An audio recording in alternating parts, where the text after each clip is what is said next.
কোন নেতা কর্মী কোন সাংগঠনিক ভাবে আসলে আওয়ামী লীগের সিরিজে আমরা নামতে দেখিনি, এটা আসলে কি বলবেন? এখন এটা তো দলীয় সিদ্ধান্ত। ধরেন আমি নিজেও যে আসছি, আমি তো আওয়ামী লীগের লোক হিসেবে আলাদা আসছি। আপনি যেটা বলতেছেন দলগত ভাবে, সরকার যেহেতু আছে, সরকারের এখানে সরকার তো সেন্ট্রালি থাকে। ধরেন এখানে আমার মনে হয় যে স্থানীয় নেতৃবৃন্দ যারা যারা এখানের স্থানীয় নেতৃবৃন্দ, তারাই এই প্রবলেমটাকে সামনে তুলে ধরতে হবে ভালোভাবে, ব্যাপকভাবে, যে ওনারা কি পরিমাণে এফেক্টেড হয়েছেন। বাই দা ওয়ে, আমি ত্রাণ মন্ত্রণালয়ের মাননীয় মন্ত্রীকে আসতে দেখছি। আমার একটা বিশ্বাস যে এখানে স্থানীয় নেতৃবৃন্দ, যার যে জায়গাটা উপজেলা যেটা এফেক্টেড হয়েছে, এইটা যদি আপনি ভালো করে তুলে ধরতে পারেন, জননেত্রী শেখ হাসিনা, আমার পুরা বিশ্বাস উনাকে তুলে ধরলে উনি কোনো না কোনো একটা সমাধান বের করে দিবেন, মানুষের জন্য রিলিফ হবে।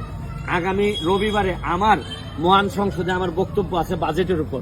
আমি এই বাজেটের উপর বক্তৃতাতেও যদিও আমার জেলাটা একেবারে সাইডে পড়ছে হবিগঞ্জে, তারপরও সিলেট সুনামগঞ্জের পক্ষে আমি কথা বলবো এবং নির্বিঘ্নে কথা বলবো এবং প্রেসার দিয়ে কথা বলবো যে এইটা এইভাবে চলতে পারে না। সিলেটকে প্রোটেকশন দেওয়ার জন্য সবাই একত্রিত হইতে হবে। এখন সিলেটের ব্যাপারে কোনো আওয়ামী লীগ, বিএনপি, জাতীয় পার্টি শোনা যাবে না, শোনা উচিত হবে না। সিলেটকে সেভ করার জন্য সবাই একসাথে ঝাঁপাই পড়তে হবে, এটা আমার পরিষ্কার। আরেকটা বিষয়, প্রধানমন্ত্রী 2022 সালে ভয়াবহ বন্যার পর সিলেট সফর করেছিলেন। তিনি সুরমা খননের কথা বলেছিলেন, 2 বছরেও সেটি শেষ হয়নি। মানে এই জটিলতাগুলো সিলেট বিভাগের উন্নয়নের ক্ষেত্রে কেন আসলে এই জটিলতা? সিলেটের উন্নয়নের জটিলতা কেন জানেন? সিলেটের আমি সহ আমরা নেতারা হচ্ছে কিছুটা আমরা নিজেদের বাইরে চিন্তা করতে পারি না। যদি চিন্তা করতে পারতাম তাইলে 6 লেন হচ্ছে সারা বাংলাদেশের সবার পরে আমাদের 6 লেন, এখনো 6 লেনের কাজই শেষে নেই। আমরা এর মধ্যে 2-3 জন অর্থমন্ত্রী পাইছি।